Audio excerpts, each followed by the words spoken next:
I'm here for you. I'm Nora O'Donnell with the CSED News.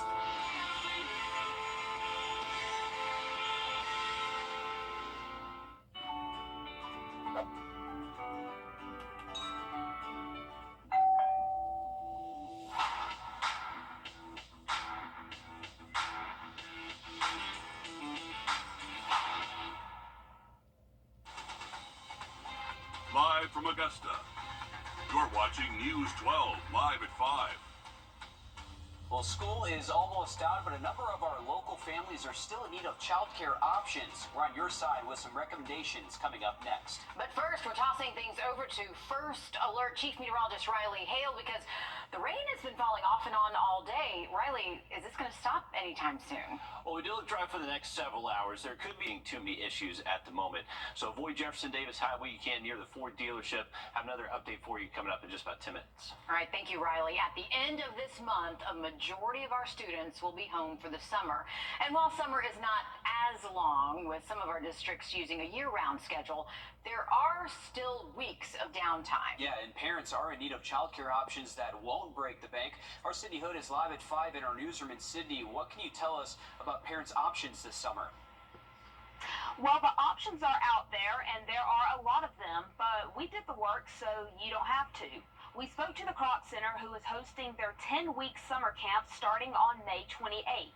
They say they've extended their hours this year and are offering scholarships based on income to make things more accessible and affordable. We also spoke to CSRA Kids, who has a guide of all things childcare and summer camps, everything based on your child's interest and price, too. Both places say the time to jump on all of this is right now. And start booking those summer camps now because the longer you wait, the more expensive your options are going to become. A lot of parents feel a lot of pressure during the summer to provide their kids this awesome, super expensive summer. You don't have to do that. Kids are fairly simple. Just splash a little water on them, they'll be all right. And coming up all new tonight on News 12 at 6 o'clock, we'll lay out all the options so you can go ahead and sign your kids up.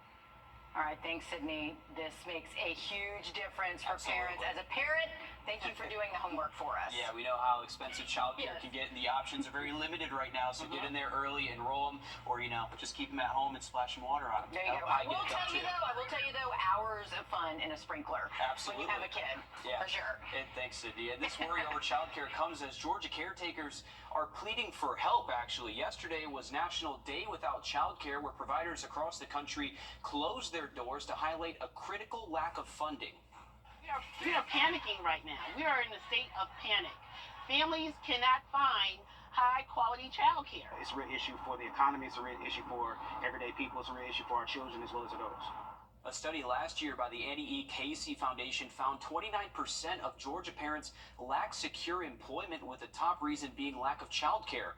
For the state's part, moves like increasing the state's child tax credit have been in good faith, providers say, but not nearly enough. New details explain how the GBI found a suspect in a decades-old cold case. 23-year-old Tara Baker was found dead inside her off-campus apartment near the University of Georgia back in 2001. Her case went cold until last week when authorities announced a suspect was in custody. And now we're hearing from Tara Baker's family on this massive breakthrough. Jasmina Alston breaks down what led to the arrest and how Baker's family is responding. Please think of our Tara sometimes and the remarkable person she would have become. Hers was a life so full of promise. Tara Baker's family was emotional on Monday, surrounded by those who worked tirelessly on their loved one's cold case. Over 2 decades of seeking answers as to who was responsible for the death of the 23-year-old law student. So if we focus on who she was and not about what happened to her, if we can truly do that, then she'll always be with us. And in turn, Tara will truly never be gone. Baker's brother describing his sister as smart, loyal, and kind. She was found dead in her Athens apartment in 2001. Firefighters discovered her body after responding to a fire at her home. Officials determined the fire was set intentionally.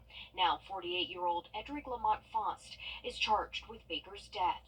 For over 2 decades, investigators have worked tirelessly to find answers for the family and friends of Tara Louise Baker. Baker's family was joined by the GBI, the Athens-Clarke County Police Department, and others who worked this case. 23 years ago, I was a young patrol officer, and I was at this horrific scene when Tara Louise Baker was brutally murdered. It was the GBI cold case unit established because of Baker's case that reviewed everything they had.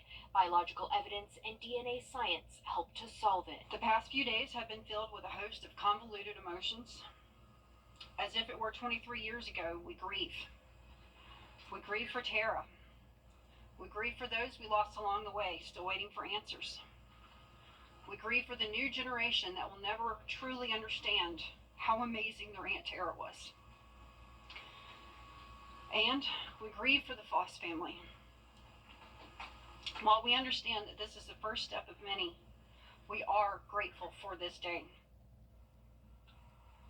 And authorities say there's no connection between Baker and Foss, and right now they can't say how exactly they tied Foss to this case. We need to prepare for a surge in Alzheimer's diagnoses. Experts say by 2030, we will have about 1.4 million residents age 65 and older. Hundreds of thousands of those older citizens are likely to be diagnosed with Alzheimer's. And since older individuals tend to avoid larger metro areas like Columbia and Greenville, treatment and preventative measures are not as accessible. That's why the University of South Carolina's Brain Health Project is partnering with Prisma Health. Together, they say they hope to ensure cognitive care is accessible statewide and especially in rural areas. Create a rural health network and provide services that otherwise would not be available to the citizens of the underserved areas, access to this care. And today is just another notch in that belt as we moving forward of giving access to care. USC plans for its Columbia Brain Health Center to act as a hub with locations in Winsboro, Sumter, and eventually Seneca. Live at 5, you're looking out over Hartsfield-Jackson International Airport, also known as the busiest airport in the world, and it's about to get even busier in the coming weeks as Memorial Day approaches. Atlanta's airport expects to see 2.5 million passengers traveling during Memorial Day weekend, which is 5% more than last year. Travelers dealing with TSA today say it's so far so good. You know, I think it's been pretty hassle-free going through the checkpoints. I know probably 2 years ago I went through the checkpoints and it took a really long time, and since then I haven't had too much of an issue here.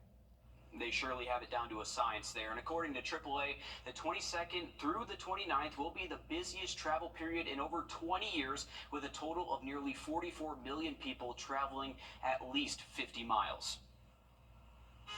The unofficial start to summer. Still ahead, where do things stand with South Carolina's energy bill?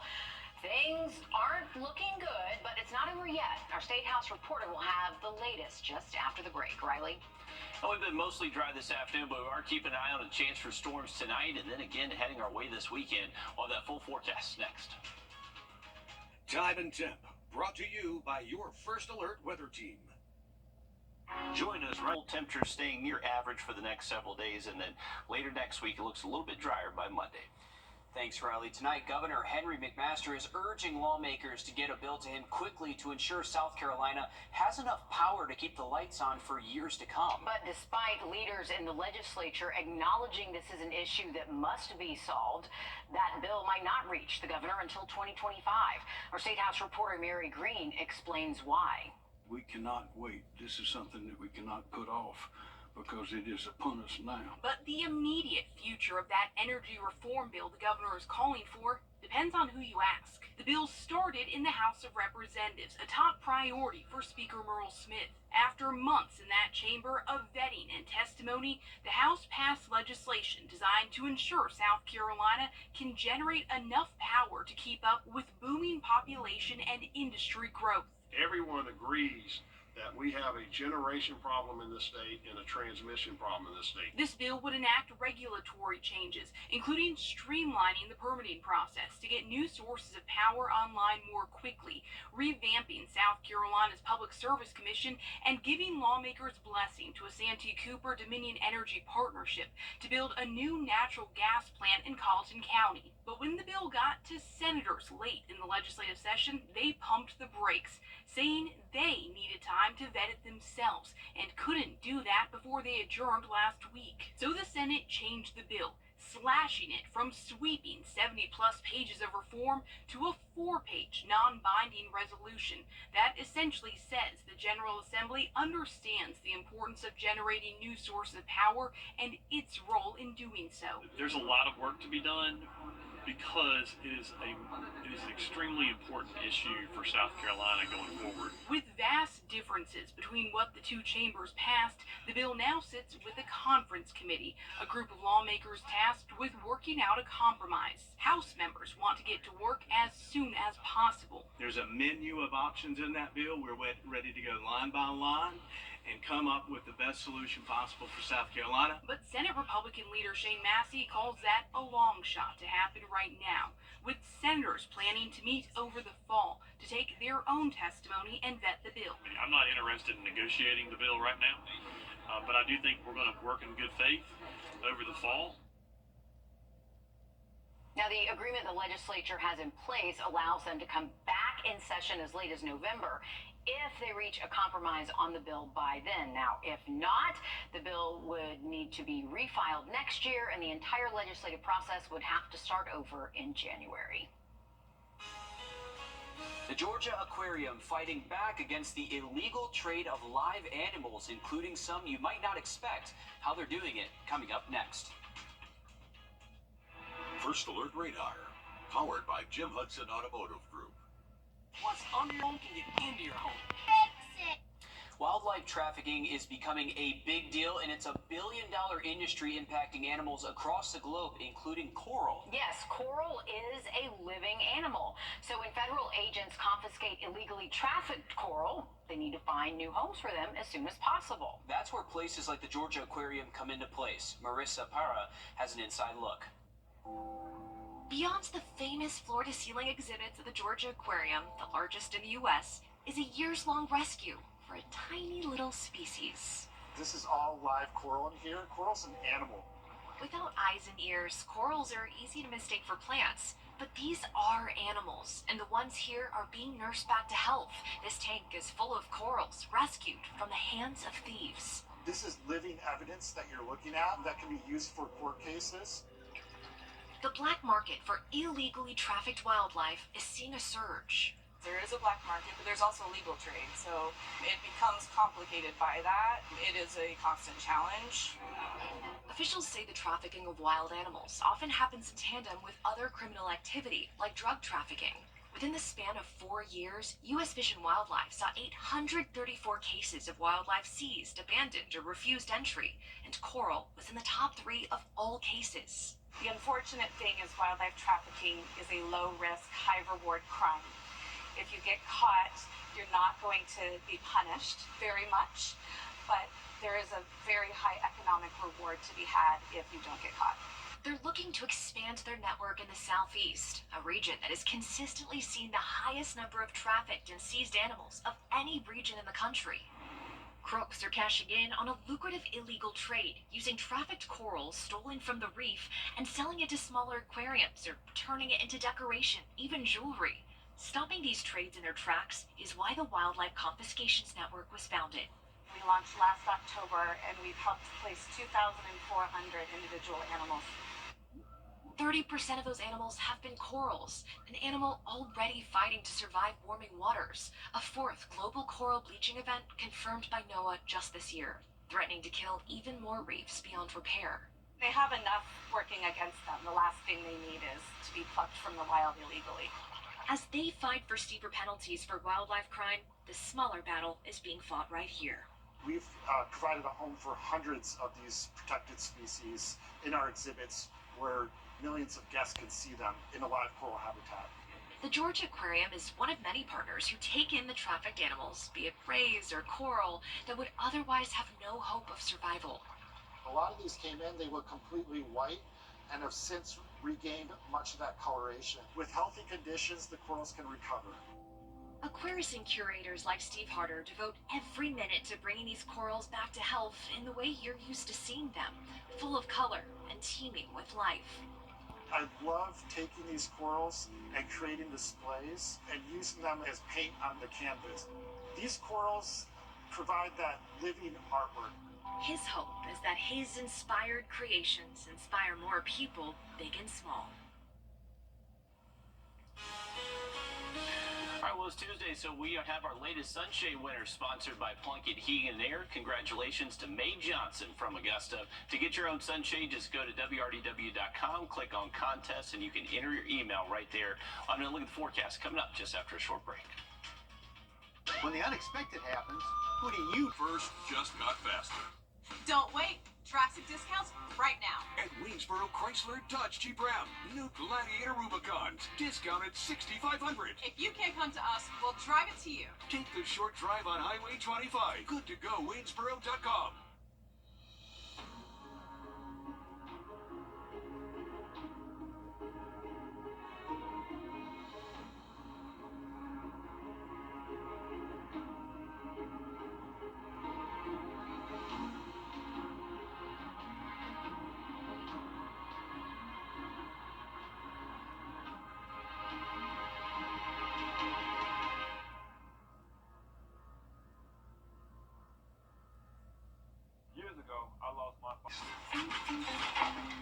Save over $8,000 on luxurious new Wagoneers, now in Waynesboro. Get instant credit approval.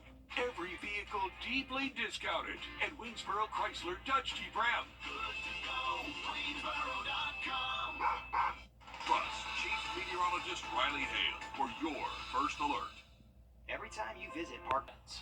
Thanks, Riley. It's been about 3 months since Maurice McDowell left his post of Augusta Parks and Rec director, and now commissioners are moving forward on an extensive audit of his department. They don't want to move forward on his replacement until they thoroughly search through for any loose ends. Our city government reporter Craig Allison joins us now. And Craig, what are some of the areas that they're searching through in Parks and Rec? They're hiring UHY LLP to check the books on Lake Olmsted, lawn services, IT, and say they want to look at if there were any safeguards against theft and more. Despite honing in on 16 potential candidates to fill the position, they want to set up McDowell's replacement on a fresh slate. Originally on today's agenda, however, Augusta almost hired Markham LLP as the auditor of Parks and Rec for a little more than $140,000. We found through our own digging the Securities and Exchange Commission charged Markham LLP a $10 million penalty last year for quality control issues. But at the last second, an addendum item in today's meeting switched out the group for another, UHY, because in their words, they could get the job done for a little more than $70,000, a cheaper rate. I caught up with the head of the Finance Committee, Commissioner Jordan Johnson, about the switch before this vote. We have an active Finance Committee. We have active directors who are committed to saving the city money and saving the city legal issues. Now, this still has to go in front of the full commission before anything is final, and all new on News 12 at 6 o'clock. We'll hear from Commissioner Sean Frantem on his thoughts as the leader who initially pushed for this audit. Hopefully sorting this out quickly and at a cheaper cost for taxpayers across the city. Will be interesting to see what this audit finds, if anything, with a department that has a lot of money coming into it. Yeah, this audit is half the rate as what the other one was. Absolutely. So we'll definitely save money. Thanks, Craig. Just days after investigators found the remains of a murdered mother, we now know the cause of her death. Today, the Aiken County coroner says Jamila Smith died from a gunshot wound to the head. And even with 3 arrests, authorities say her case is far from over. Jamila Smith was last heard from December 2nd of last year. She was calling 911. She told the operator she was being chased down the street by her ex, Daniel Harmon. Moments later, the operator heard Jamila scream. Then the call dropped. Her remains were recovered late last week off of Silver Bluff Road. Since then, Daniel Harmon has been arrested and charged with murder and kidnapping. Brian Hampton and Clyde Henley are each facing charges for helping Harmon after Jamila's murder. Another Columbia County student is facing charges after bringing a pocket knife to school. This happened at Lakeside High School, according to a letter sent home to parents. Officials say the student is being criminally charged, and this did not disrupt the school day. The student is just the latest in a string of incidents involving weapons brought onto campus or threats made against other students there. The Carter Center hosting their first mental health forum since former First Lady Rosalind Carter passed. Leaders acknowledge major changes and shortcomings in mental health support in our state. Georgia State House reporter Abby Casores found this push takes on a new meaning after Mrs. Carter's death. I remember talking with Mrs. Carter and her saying, I don't think we've gotten rid of stigma yet. Eve Bird, the director of the Carter Center's mental health program, says there's a lot of catching up to do, but the people in this room want change. Mental health advocate Brittany Barrett getting a special honor as Program Director of the Year. She says in rural counties like Butts County, it's hard to find the money or the time for a doctor's visit. There's been times I have and haven't had insurance, and there's been times where I've had to choose, can I afford this medication? Can I not afford this medication? And that's a really difficult place to be in. Suicide rates are much higher in rural counties. The state's Behavioral Health Commissioner Kevin Tanner says the state's 988 suicide prevention hotline is a life-saving tool. But after launching 2 years ago, less than 16% of Georgians know it exists. Help is available 24/7. Call or text 988. First Lady Marty Kemp taking part in this public service announcement. I'm proud that, a lot of, First Ladies have worked on this, and I think that we need to continue to talk about it, and it's just, education and awareness. Dialing those 3 numbers will connect you with someone trained to deal with a mental health crisis. They can connect you with a mobile unit if you need more help. The state says there are some hiccups to work through. If you have a different area code, you could be routed to the wrong state. Commissioner Tanner says by the summertime that will be fixed. They're also hoping to get more funding to launch more mobile crisis units. Right now, wait times are upwards of an hour, even higher in rural counties. In Atlanta, I'm Abby Casores. And during today's events, former President Jimmy Carter's grandson provided an update on his condition. He says the 39th president is, quote, doing okay, but nearing the end. His grandson says he spent time with him less than 2 weeks ago where they watched an Atlanta Braves game. Riley? Well, we are expecting a chance for storms tonight, possibly again tomorrow, but a better opportunity shows up again for the weekend. Have a full look at the forecast next. And love doesn't come too early or too late, but just on time. Just ahead, how one local couple is hoping to share their remaining time together. Stick with us. Time and Temp, brought to you by your First Alert weather team.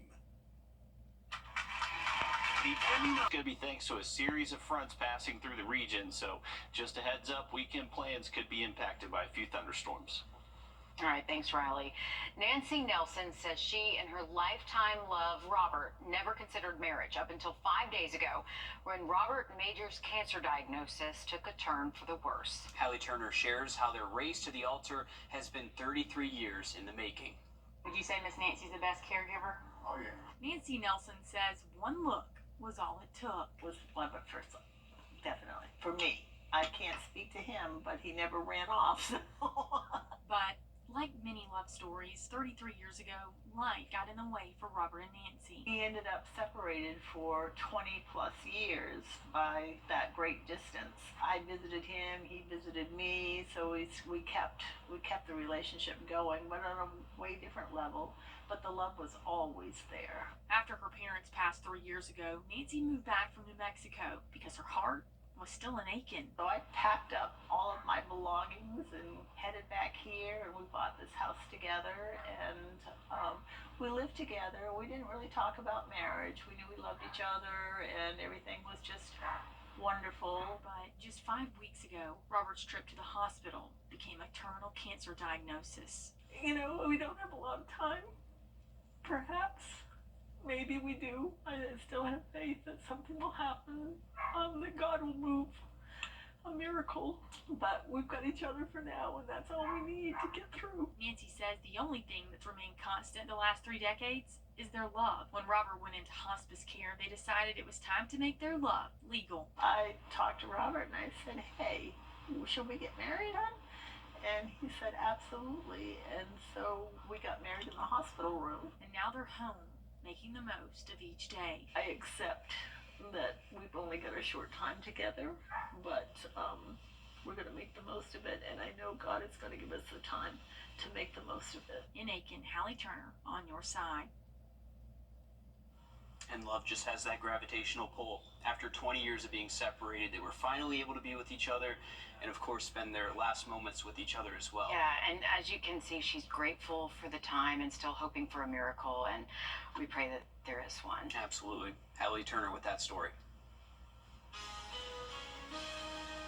I'm sure you've heard that term VPN that's meant to protect you online.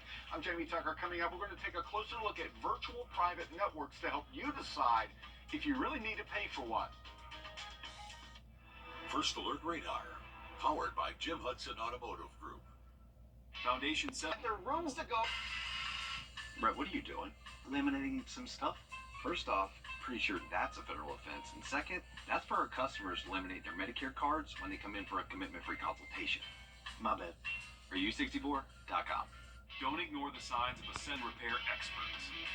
Protecting your privacy, it has never been more important and more difficult than it is today. This week, our consumer tech reporter Jamie Tucker is taking a look at some basic privacy steps we can all take to protect our information. What the Tech, sponsored by Augusta Preparatory Day School. Would you walk up to some stranger and give them your home address? Probably not. But if you're online, virtually anyone who knows what they're doing and really wants to find out can see where your home computer is through your IP address. Go to your web browser and type in, what is my IP address? That string of numbers is your location. And when you're online, anyone who knows what they're doing can see that IP address. A VPN or virtual private network hides your address and your location. Not only hides your location, but you can be virtually anywhere. In other words, you're in your home office, but using a VPN, as far as anyone else is concerned, you could be in San Francisco, Dallas, the UK, or wherever you want to be. One advantage of having a VPN is the ability to watch movies and sports that are only available in certain regions. So if your favorite baseball team's games are blacked out in your area, you can be virtually in any city that game is available. So which VPN should you get? Stay away from VPN apps. They're free for a reason, as most share your activity. But NordVPN and ExpressVPN are about $100 a year and can be loaded on all of your computers and smartphones. No device is needed. It's just software. It's not critical for everyone to have a VPN, but if you travel frequently or on public Wi-Fi from time to time, it's a good idea to have a VPN on your computer and on your phone. Now, come on, let's go to Myrtle Beach, South Carolina. I wish we could really do that. That's What the Tech. I'm Jamie Tucker. And most paid VPN services such as NordVPN and ExpressVPN will cover up to 10 laptops, home computers, and smartphones with one subscription. The well-known horse-drawn carriage rides of Savannah could soon be no more. In the historic district, the carriages, they're a pretty common sight, but some city leaders and animal rights activists are pushing to phase out the horse-drawn carriages. The businesses that run these carriage rides say they take every step to protect the horses, and the rides are a vital part of Savannah's tourism industry. As long as we are being responsible and we are taking good care and we are abiding by the city's ordinances, there's no reason that the horses shouldn't be here. We think that bringing horses into a city environment is intrinsically immoral because of all of the health, safety, and well-being risks that come with that. Right now, the city is considering how to move forward with the horse-drawn carriage rides. A report is being compiled that will assess the economic benefits and impacts if they were to be phased out. The first ever PGA Tour event in Myrtle Beach, far exceeding expectations. The Myrtle Beach Classic reports a total of more than 41,000 people came to that tournament, which is held over the weekend. On top of exceeding attendance goals, the Myrtle Beach Classic also broke a PGA Tour record Saturday with 15,281 spectators for round 3. That's the highest for a first ever PGA Tour event. A 21-year-old Zumba instructor in Georgia is inspiring her community to dance to their own beat. Sawyer Bussey introduces us and shows us how it's making a difference one step at a time. There are some things you do because you have to. There are others you do because you have to. Hi guys, my name is Liz McKenzie. We're here to have fun. We're at Gigi's Playhouse in Roswell, watching a Zumba class taught by certified Zumba instructor 21-year-old Alicia McKenzie. And I fell in love with Zumba when I was 16 years old, and this was my passion to do Zumba. Her passion is an outlet for her, but for the people who watch her teach, she's an inspiration. Alicia has a diagnosis of Down syndrome. She knows she's making a statement by what she's doing. As she dances, she is trying to inspire people of differing abilities that they can make positive changes in their lives. I can get them to dance and get them to get active and stay fit. We just feel that whatever Alicia wants to do, like all my other girls, whatever they do, we're there to just facilitate that and help them get to where they want to be. Gigi's Playhouse is a 501c3 nonprofit created to support people diagnosed with Down syndrome and their families. I feel happy teaching the class. Just to be focused in the class without being distracted, and she practices every day. This is one of the places Alicia teaches. In a world that might be focused on limitations, her classes offer an opportunity to focus on the many abilities of the class. It's part of her makeup. It's who she was meant to be. In Roswell, Sawyer Bussey, Atlanta News First. Well, if you need to watch the car for the next couple of days, there is that low chance for another shower Wednesday and again Friday, but you do have the green light Thursday. I'm another quick look at radar and that 7-day forecast just after the break. Take a look in your... As another round of high school and college graduates walk across the stage this month, many are looking to start their professional careers. And a new report by WalletHub found the best cities to start a career in. The map you're looking at here, courtesy of WalletHub, shows more than 180 cities in the rankings. Like Atlanta, which got the #1 spot. Charleston got the #7 spot, and Columbia is number 16. Augusta is also on this list in the 128th spot, but we still rank higher than New York, which WalletHub says is the worst place to start a career. These scores are compiled off of several metrics like median household income, average starting salaries, unemployment rates, and the number of entry-level jobs. Where would you want to be if you could start out? Oh gosh, I Like don't know. biggest city anywhere. You can do anywhere. I love New York City, but like there are no entry-level jobs in New York City and you can't afford an apartment there. So I totally agree with that. Yeah, I went to- That's like the worst place to start your career. And you also have to navigate the city, probably all by yourself, but I don't know. It's pretty New easy. York I would be mean, a good one. it was planned out well. Public transportation's nice, but yeah, as a career starter, the problem is once you can afford to move to New York, you're too old to enjoy it. And then Atlanta, you're stuck in traffic, so you don't get to enjoy any of it. So Yes, I think that's why we all choose to live here instead of Atlanta, right, Riley? Traffic, Exactly right. man, that's a real struggle. Yeah, that has a huge impact on quality of life, 100%. So, yeah, hopefully you picked well for your first career city there. Hey, we did have a little shower looking towards our western branches of Clarks Hill. You can see that in the distance. So, for the rest of this evening, up until midnight, we'll have that opportunity for some hit or miss rain around. Quick look at it on our radar here. Remember, you can look at that Harlem radar on our First Alert weather app. thanks, Riley. Stick with us. More news and weather coming up after a short break on News 12 at 6 o'clock.